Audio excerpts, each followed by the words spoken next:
May 1st, 1972. The clock struck midnight at Graceland, and Priscilla Presley thought she was alone. Elvis had been on tour for 3 weeks, and their 5th wedding anniversary was supposed to pass quietly, like so many other special moments sacrificed to the demands of fame. But as she walked through their darkened mansion in her silk nightgown, she heard the gentle strumming of a guitar echoing from the music room. Her heart stopped. When she pushed open the door, there he was, Elvis Aaron Presley, still in his travel clothes, eyes blazing with the same passion that had made her fall in love with him at 14. In his hands was the guitar he'd proposed with and scattered. Around the room were 1,000 white roses, one for each day they'd been married. But it wasn't the flowers, or even his surprise return, that would make this night legendary. It was what he did next that would create a love story so powerful, so achingly beautiful, that it would be whispered about for generations. The king of rock and roll was about to give the performance of his lifetime, and the audience was just one woman, the only woman who had ever truly owned his heart. Priscilla's breath caught in her throat as she stood in the doorway, taking in the sight before her. The music room had been transformed into something from a fairy tale. White roses, thousands of them, covered every surface, their petals creating a carpet of ivory silk across the hardwood floor. Candles flickered from every corner, casting dancing shadows on the walls where gold records caught the light like stars. But none of it compared to the sight of Elvis himself, sitting on the piano bench with his guitar, looking at her with an intensity that made her feel like that young girl in Germany again. "Hello, beautiful," he said softly, his voice carrying that distinctive warmth that could melt hearts from 1,000 miles away. "Did you miss me?" Priscilla's eyes filled with tears as she stepped into the room, her bare feet sinking into the rose petals. "Elvis, when did you ... I thought you were in Arizona until next week." He set down his guitar and stood, moving toward her with the fluid grace that made him magnetic on stage and devastating in private. When he reached her, he cupped her face in his hands, his thumbs gently brushing away the tears that had begun to fall. "Baby, did you really think I would miss our anniversary?" His voice was low, intimate, meant only for her ears. "I've been planning this for months. Had to pull some strings, disappoint some people, but there ain't nothing in this world more important than you." The sincerity in his eyes was overwhelming. This wasn't Elvis the performer putting on a show. This was Elvis the man, her husband, speaking from the depths of his heart. She could see the exhaustion around his eyes from the tour, could feel the tension in his shoulders from constant performance and travel. But in this moment, all of that melted away. He was completely present, completely hers. 5 years, he whispered, his forehead touching hers. 5 years since you became Mrs. Presley. 5 years since you made me the luckiest man alive. He pulled back slightly, his famous crooked smile playing at his lips. "And baby, I got something to tell you that can't wait another minute." Priscilla's heart began to race. She knew that look, that tone. It was the same one he'd had the night he proposed, the same one he'd worn when he told her he loved her for the first time. Whatever he was about to say, she knew it would change something between them, deepen something that she hadn't even known could go deeper. Elvis took her hands in his, and she could feel the slight tremor of nerves, something that surprised her. Elvis Presley nervous? It was almost impossible to imagine, but there it was, a vulnerability that he showed to no one else in the world. "These 5 years," he began, his voice thick with emotion, "they've been the best years of my life. Not because of the music, not because of the fame or the money or any of that. Because of you. Because you saw past all the rest and loved Elvis Aaron, that scared kid from Tupelo who never believed he deserved anything this good." He released her hands and walked back to his guitar, picking it up with a reverence that spoke of something special about to happen. I wrote you a song, Scylla. Not for the record company, not for the fans, not for anyone but you. It's about us, about this love we got that's bigger than anything I ever imagined possible. As he began to play, the first notes soft and haunting in the candlelit room, Priscilla realized she was about to witness something that no one else would ever see. Elvis Presley, completely unguarded, pouring his heart out in the most intimate performance of his career. The melody that filled the room was unlike anything Elvis had ever played publicly.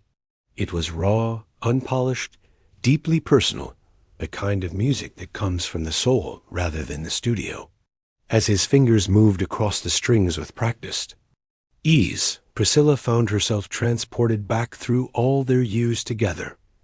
Their first meeting in Germany, their long-distance courtship, their wedding day, the quiet moments between the chaos of his career when it was just the two of them. When he began to sing, his voice carried none of the showmanship that characterized his public performances. This was Elvis stripped bare, singing from the most vulnerable part of himself. 5 years ago, you said yes to me, not to the king, but to the man you see. Beyond the lights and the screaming crowds, you found the heart I'd hidden proud. The lyrics painted the story of their love with an honesty that took Priscilla's breath away. He sang about the loneliness of fame, about the fear that she would leave him for someone normal, someone who could give her a quiet life away from the spotlight. He sang about the way she made him feel human in a world that wanted him to be superhuman, about how her love had become the anchor that kept him grounded when everything else was spinning out of control. They call me king, but you made me a man. Showed me what love really means, baby. Yes, you can turn a lost boy into something true. Everything I am because of you, ... As the song continued, Priscilla realized that Elvis was telling their story not as the world saw it, but as he had lived it. The verses spoke of his insecurities, his fear of losing her, his overwhelming gratitude for a love that asked nothing of him except to be himself. The chorus was a declaration of devotion so pure and powerful that she understood why he had never sung it for anyone else. My always love, my only one, you're my moon, my stars, my sun, in a world that takes and takes and takes, you're the one real thing that never breaks. When the final note faded into silence, Priscilla was openly weeping. Not the delicate tears of a touched audience member, but the deep, soul-stirring sobs of a woman who had just heard her life's love story told with perfect truth and devastating beauty. Elvis set down his guitar and crossed to her in 3 quick strides, gathering her into his arms as she trembled with the force of her emotions. Baby, don't cry, he whispered into her hair, though she could hear the thickness in his own voice. It meant he was fighting tears, too. I wanted to make you happy, not sad. I'm not sad, she managed to say through her tears. Elvis, that was ... That was the most beautiful thing anyone has ever done for me. That song, the way you sang it, it's perfect. It's us. He pulled back to look at her, his hands framing her face with infinite tenderness. That song ain't going on any record, Scylla. It ain't for the world. It's just for you, for us, for this love we got that's too precious to share with anybody else. In that moment, Priscilla understood the magnitude of what he had just given her. Elvis Presley, who shared his voice with millions, who gave pieces of himself to crowds around the world, had created something that belonged only to her. It was more valuable than any gift he could have bought, more meaningful than any public declaration of love. There's more, he said softly, that mischievous smile returning to his lips. The song was just the beginning, baby. I got plans for you tonight that are going to make this anniversary one we never forget. Elvis took her hand and led her through Graceland, but nothing looked the way she remembered it. Every room they passed through had been touched by the same magic as the music room candles everywhere, rose petals creating paths through the hallways, soft music playing from hidden speakers. It was as if he had transformed their entire home into a temple dedicated to their love. "Elvis, when did you do all this?" Priscilla asked in wonder as they walked through the dining room. "Where?" The table had been set for two with their finest china and crystal, surrounded by more white roses and lit by what must have been 100 candles.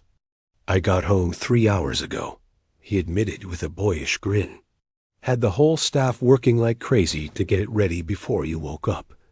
Worth every minute to see that look on your face." They didn't stop in the dining room, though. Instead, Elvis led her up the stairs toward their bedroom, and with each step, Priscilla's anticipation grew.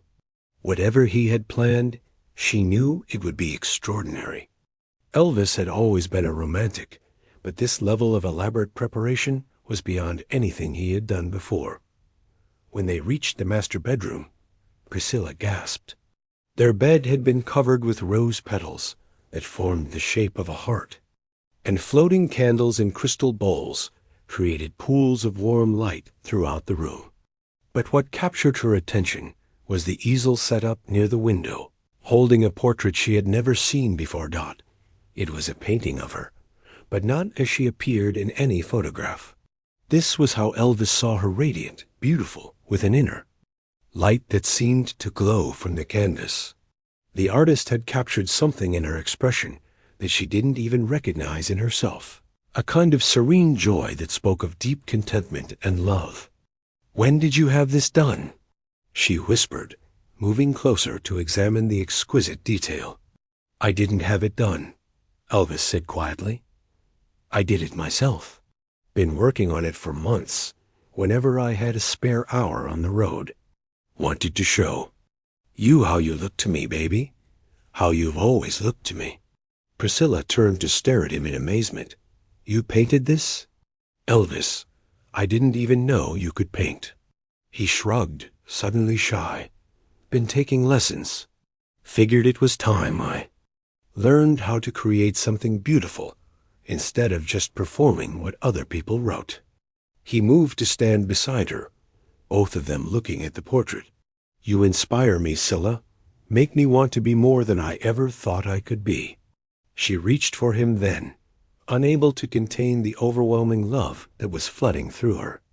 When their lips met, it was with the passion of new lovers and the deep intimacy of two people who had chosen each other again and again through 5 years of marriage. The kiss was hungry, desperate, filled with all the time they had spent apart and all the joy of being reunited. "I love you," she breathed against his lips. "Elvis, I love you so much it scares me sometimes." "Don't be scared, baby," he murmured, his hands tangling in her hair. "We got something special, you and me, something real and true and forever." He pulled back to look into her eyes, his own blazing with an intensity that made her knees weak. "I want to love you tonight like it's our first time and our last time all at once. Want to show you with my body what that song told you with my voice." As he began to kiss her neck, finding all the spots that made her gasp and arch against him, Priscilla realized that this night was about more than just celebrating their anniversary. It was Elvis's way of recommitting to their marriage, of showing her that despite all the pressures and temptations of his career, she remained his priority, his anchor, his greatest love. "Show me," she whispered, and in her voice was all the trust and desire and deep abiding love that had sustained them through 5 years of marriage and would carry them through whatever challenges lay ahead. Hours later, as dawn began to creep through the curtains of their bedroom, Elvis and Priscilla lay entwined in the aftermath of the most passionate, tender, soul-connecting night of their marriage. The candles had burned down to stubs, rose petals, clung to their skin like blessing, and between them lay a contentment so complete it felt sacred. Elvis traced lazy patterns on Priscilla's bare shoulder as she rested her head on his chest, listening to the steady rhythm of his heartbeat. The portrait he had painted watched over them from its easel, a testament to the depth of his devotion and the artistic soul he rarely showed the world. "Scylla," he said softly, his voice rough from hours of whispered endearments and passionate declarations. "I got one more thing for you." She lifted her head to look at him, amazed that there could possibly be more after everything he had already given her. "Elvis, you've already given me everything. The song, the painting, this perfect night ... What more could there possibly be?" He reached over to the knitstand and retrieved a small velvet box that she hadn't noticed before. When he opened it, her breath caught. Inside was a ring, unlike any she had ever seen, a large diamond surrounded by smaller stones. But it was. The inscription inside the band had made tears spring to her eyes again. "My always love, forever Elvis." "It's not replacing your wedding ring," he explained as he slipped it onto her right hand. "It's a promise ring. A promise that no matter what happens, no matter how crazy this life gets, no matter how many years pass, you will always be my always. Love, my first love, my last love, my only real love." Priscilla held up her hand, watching the diamond catch the first rays of morning sunlight streaming through their bedroom window. The ring was beautiful, but the promise behind it was what made her heart soar. In a world where Elvis belonged to millions of fans, where his time and attention were constantly demanded by others, this was his way of telling her that she owned something in him that no one else could ever touch. "I promise too," she whispered, turning in his arms so she could look directly into his eyes. "I promise to always see Elvis Aaron, not just Elvis Presley. To always love the man behind the fame, the boy from Tupelo who stole my heart and never get it back." They made love again. As the sun rose over Graceland, slow and sweet and filled with the certainty of two people who had found their forever person. This time there was no urgency, no desperate passion, just the deep, abiding connection of souls who recognized each other as home. Later, as they shared breakfast in bed, surrounded by the lingering scent of roses and the warm glow of morning light, Elvis pulled out a small tape recorder and played back the song he had written for her, now preserved forever for just the two of them. "Promise me something," he said as the last notes faded. "Promise me that 20 years from now, 50 years from now, when we're old and gray and I can't hit those high notes anymore, we'll play this song and remember this night. Remember how it feels to love like this." "I promise," Priscilla said, sealing the vow with a kiss that tasted like forever. The anniversary gesture that Elvis orchestrated that night became the gold standard by which all other romantic gestures would be measured, not because of its elaborate nature or expensive elements, but because of its complete authenticity. He had given her not just gifts, but pieces of his soul, his music, his art, his promises, his body, his heart, all wrapped in a single night that celebrated not just their past, but their future together. News of their anniversary night never made it to the papers, never became public knowledge, never turned into another Elvis Presley legend for the world to dissect and analyze. It remained exactly what it was meant to be, a private celebration of a love so profound that it transformed both of them. A reminder that even kings need queens, and that the greatest performances are often the ones with an audience of just one. That legendary anniversary night at Graceland became the foundation upon which Elvis and Priscilla built the rest of their marriage. It wasn't just about the grand gestures or elaborate surprises. It was about the depth of commitment, the willingness to be vulnerable, and the recognition that true love requires constant renewal and celebration. Years later, whenever they faced challenges or difficulties, they would return to the memory of that night and the promises they made to each other. The song remained unrecorded, the painting hung in their private bedroom, and the promise ring never left Priscilla's finger tangible reminders of a love that was bigger than fame, stronger than pressure, and more enduring than any crown. Their story proved that even in the extraordinary circumstances of celebrity and fame, authentic love could not only survive, but thrive when nurtured with intention, creativity, and absolute devotion. Ready to create your own legendary love story? Discover the secrets of deep, lasting romance that transforms ordinary relationships into extraordinary partnerships. Click here to learn how to love like the king himself.